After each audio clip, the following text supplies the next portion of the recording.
মেরে ভাই guys WhatsApp, আশা করি তোমরা সবাই ভালো আছো। আজকে আমার ইউটিউব আর ফেসবুকে প্রথম ব্লগ। তো ব্লগের মধ্যে আমি একটা কথা বলতে চাই। আসছে ডিসেম্বর মাস 20 তারিখে দানিশ জাহান কার অ্যাক্সিডেন্টে মারা যায়।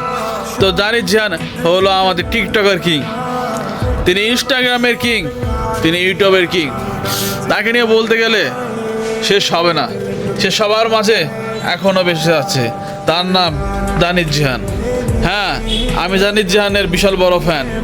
শুধু আমি না, সারা বাংলাদেশ, সারা ইন্ডিয়া, সারা ওয়ার্ল্ড সবাই দানিশ জাহানের বিগ ফ্যান। তো গাইস, এটা আমার ফার্স্ট ব্লগ। আশা করি আপনাদের সবার ভালো লাগবে। দানিশ জাহান টিকটকে অনেক আপনাদের মজা দিয়েছে, অনেক ডান্স করেছে, অনেক ফানি ভিডিও বানিয়েছে, অনেক ভ্লগ ভিডিও বানিয়েছে। আমার একটা জিনিস ভালো লাগছে দানিশ জাহান যে বলে যে হেই গাইস হোয়াটসঅ্যাপ, এই ডায়লগটা আমার কাছে খুব ভালো লাগছে।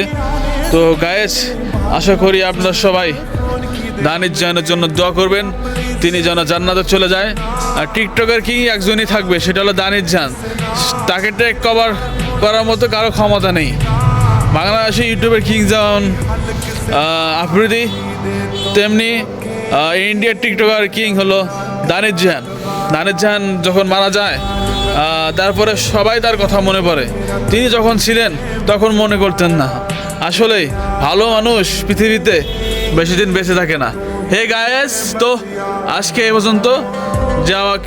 পর্যন্ত তো যাওয়ার আগে একটা কথা বলবো। বেশি বেশি করে ভালো ভালো আপনারা ভিডিও বানাবেন, টিকটকে ছাড়বেন, ইউটিউবে ছাড়বেন, ভালো ভালো ব্লগ ভিডিও বানাবেন, আপনাদের ভিডিও ভাইরাল হয়ে যাবে।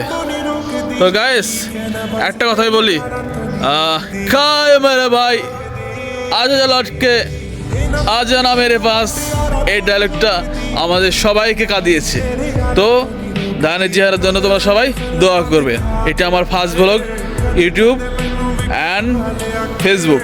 ওকে, টাটা, বাই বাই।